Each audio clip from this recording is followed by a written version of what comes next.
एक गुरु बहन महाराज जी को याद कर रही थी कि महाराज जी फिर होली का पर्व आ गया और इस बार भी आप साकार रूप में हमारे पास नहीं हैं। और महाराज जी को याद करते हुए वो अपने भावों को महाराज जी के श्री चरणों में अर्पित कर रही थी और हमारे गुरुदेव भावों से बंधकर उस गुरु बहन के अनुभव में प्रकट हुए।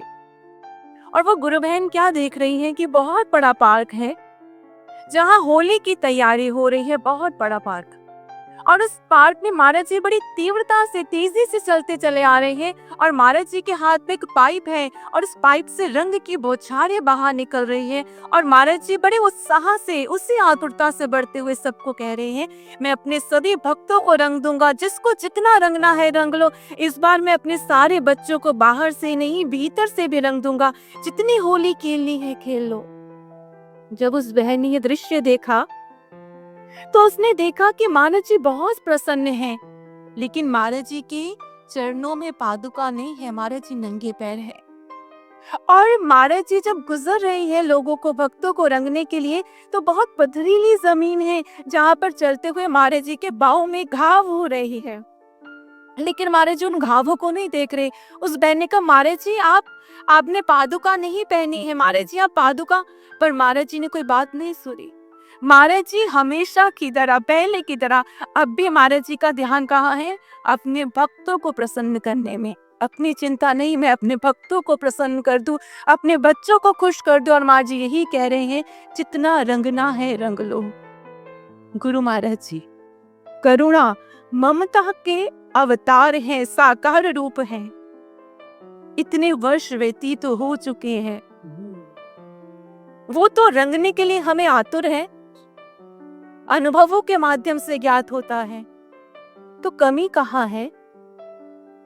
क्या भक्तों की ओर से कमी है?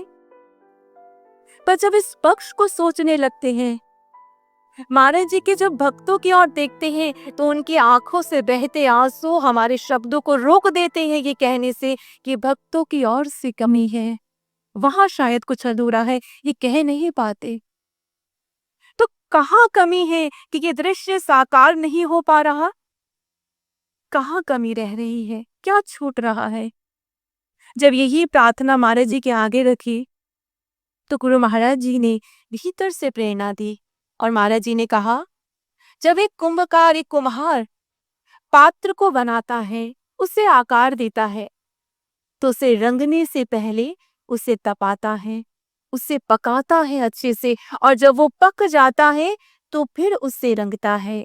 इसी तरह गुरु महाराज जी ने हमें अपने स्नेह का साकार रूप से आकार दे दिया, पात्रता हमें बना दी है, एक आकार दे दिया है हमें। ये जो समय है, ये समय पकने का है। ये परिस्थितियां, ये विरहा, ये दूरी भक्तों को पका रही है, तपा रही है। और जब शिष्यत्व पक जाता है तो सतगुरु से उस मजीठ रंग में रंग देंगे, उस भक्ति रंग में रंग देंगे भक्तों, कि पुनः माया और कर्मों की कालिमा हमें मलिन नहीं कर पाएगी। महाराज जी उस समय की प्रतीक्षा कर रहे हैं।